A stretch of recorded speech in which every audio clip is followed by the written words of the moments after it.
Okay. This is weird. How do I even start this? Hey guys. Hey y'all. It's been a while. Miss me? Are there any of you still left? Does anyone watch this? If you watch this, hi, how's it going? Been a long time.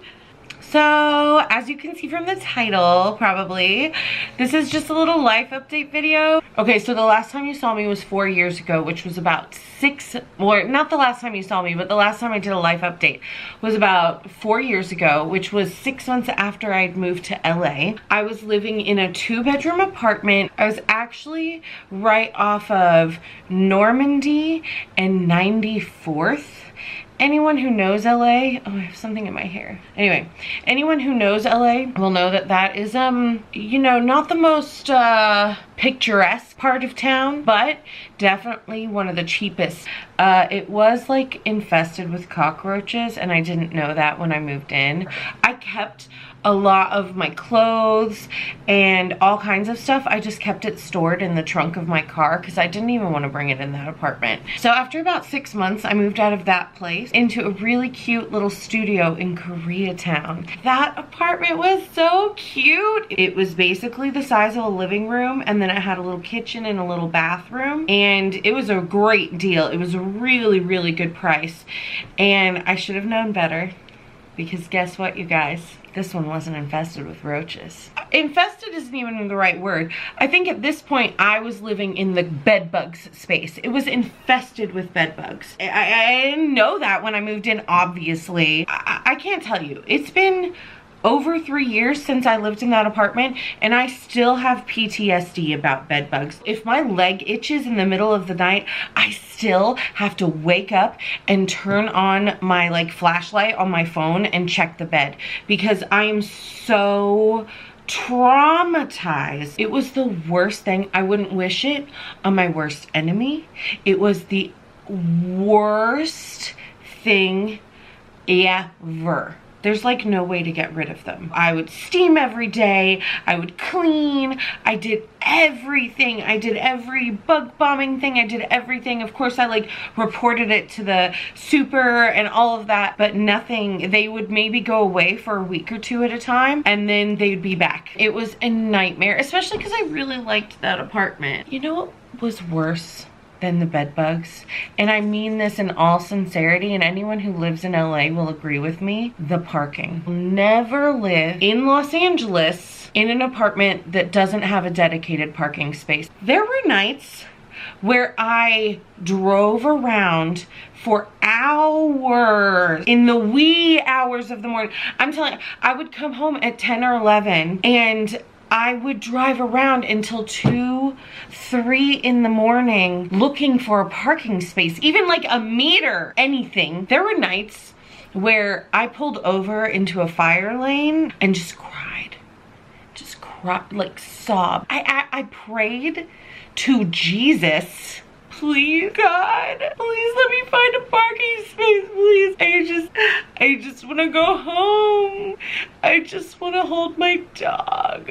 That really happened. That's a true story. So honestly, that was like worse torture than the bed bugs, I think. So I left Koreatown and I moved into like a situation where I was renting a room in kind of a townhouse in the West Hollywood area. It cured me of needing to like be a city girl, like live in the city, like be in the city. I realized living in the West Hollywood area, it's not that glamorous having like homeless people shit on the sidewalk right outside of your apartment building, hypodermic needles, and having people like follow you home. I also had a really weird roommate, which I won't even get. You know what? Yeah, that's what this is for. I will get into it. The guy who owned the place was a total weirdo. I realized eventually he was letting himself into my room while I was gone. Yeah.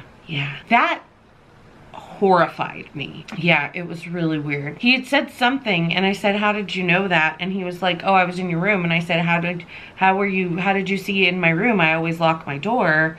And he was like, oh, I have a key. And he said it as if I was the crazy one for not thinking he would go in my room. And he did it. He was a real homophobe and a real misogynist too. Like, he refused to believe that I was actually gay, and he said some really disparaging things about women. So I moved out of there. I stayed in an Airbnb for like 2 weeks. It was a like trailer, like an RV that was parked on the street in Brentwood. It was about 2 blocks from where OJ killed Nicole, because we all know he did it. But it was actually really nice. And I remember thinking to myself, like, I could live in an RV on the street. It was really peaceful, surprisingly. If I had had like a rooftop deck or something on that RV, I'd have been in high cotton. And then after that, I moved into this place that I'm in now, which I love. I've been here for, I guess, about 3 years. I'm in the Valley. I'm in like the Sherman Oaks area. Oh my God, it's so nice to be able to like go to the grocery store and not have to pay for parking, because that's the thing about living in Los Angeles, LA proper, is like every grocery store, every CVS, everywhere you go, you have to pay for parking. Parking is such a whore in this city. So it's just really nice to live in a part of town where I don't have to work parking fees into my budget on like a daily basis. I also like that there's like no, you know, like I said before, no drug addicts on the street here. There's no like, I mean, there's drug addicts everywhere, but like there's no heroin needles on the sidewalk. I can walk my dog at night without like worrying. It's a little more quiet. It's a little more chill. There's less like young people making noise because I'm so old. I'm looking at my hair. I'm like, does my hair look stupid? Okay, it does, so I just need to accept that. Oh, big news. The biggest news, I got arrested. It's honestly not funny. It's honestly like, it was horrible. I've spent the last, actually like 2.5 years dealing with this situation. It was something very unexpected. Just so you know, I didn't like commit a crime. I feel like that needs its own video because it's honestly such a like crazy, complicated situation. The long and short of it, I was charged with a felony. It took about 2.5 years, but I did get the charges dropped. I couldn't like afford like a lawyer or anything, so I basically had to use like, you know, the public defender and just put my own like work into it. It was really expensive, even with not having a private attorney. There's just so much involved with like legal issues, and it was a real eye-opener as far as seeing how broken the legal system is. It was super depressing.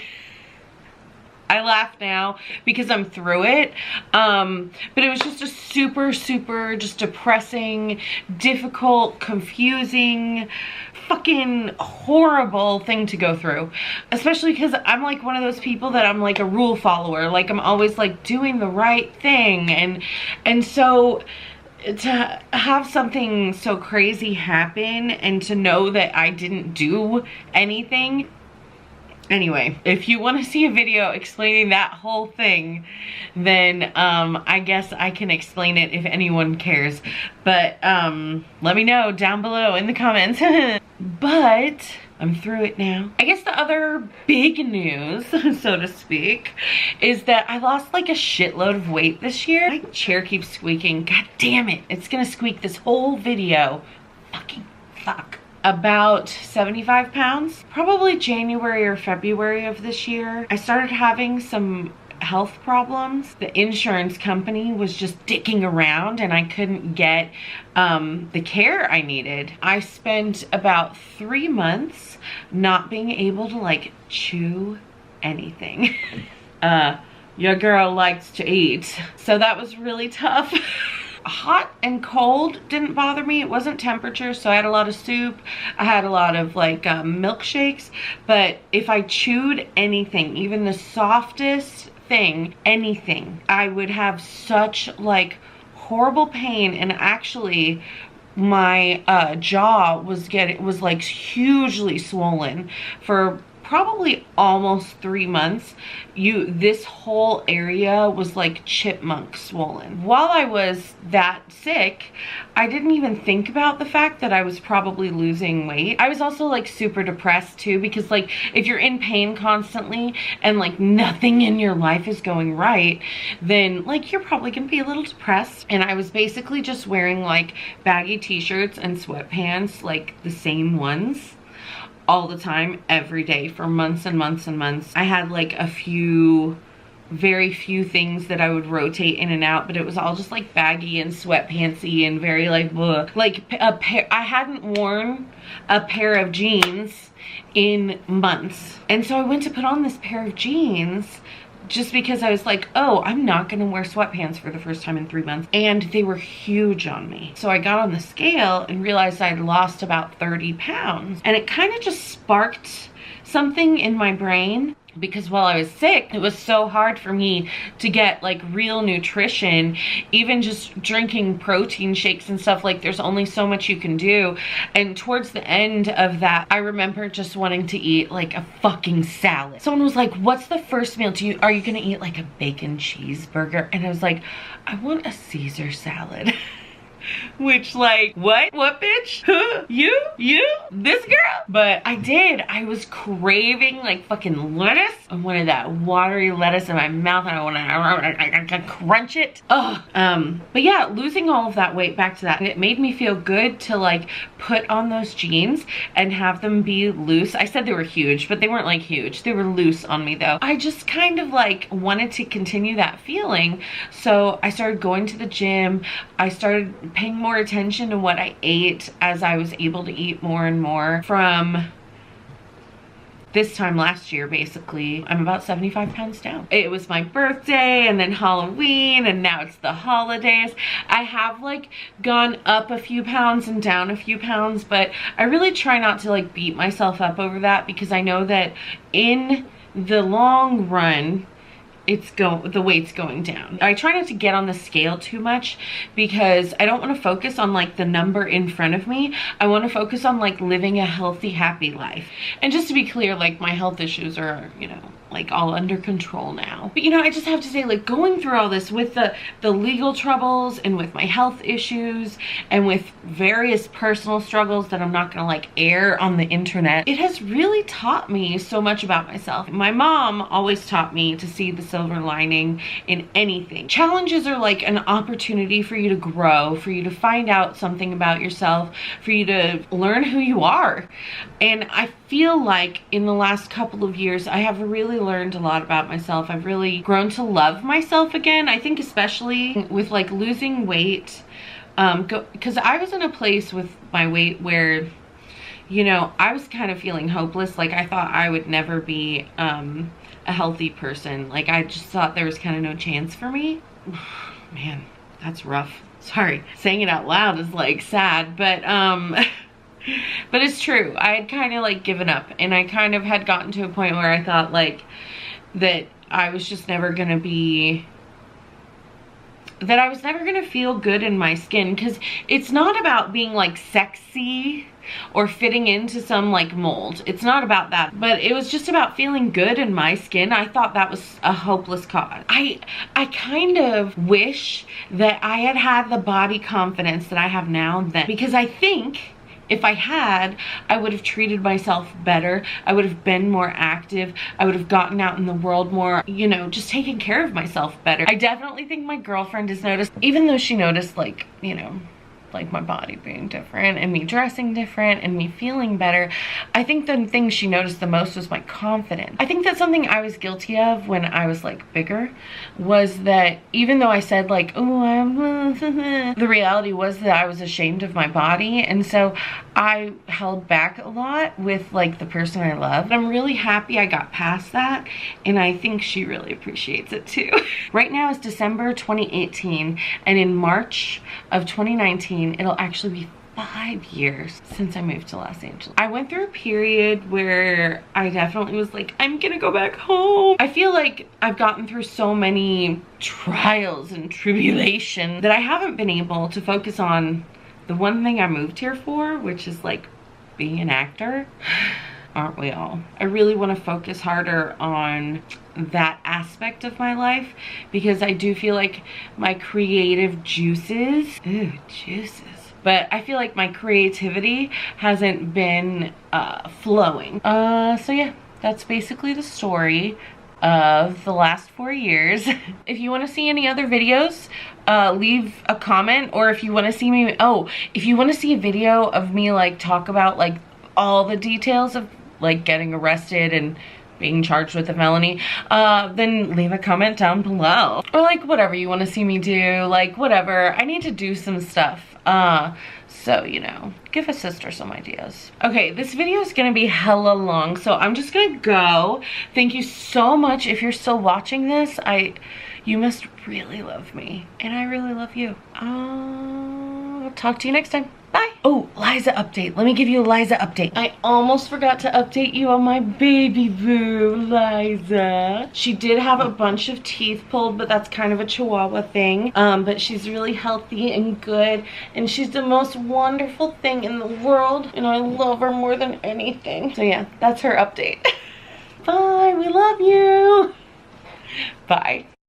You gonna go back to bed now? You gonna go back to bed now? Oh, I love your stinky breath. Oh, I love your stinky breath. Thank you. Okay, bye.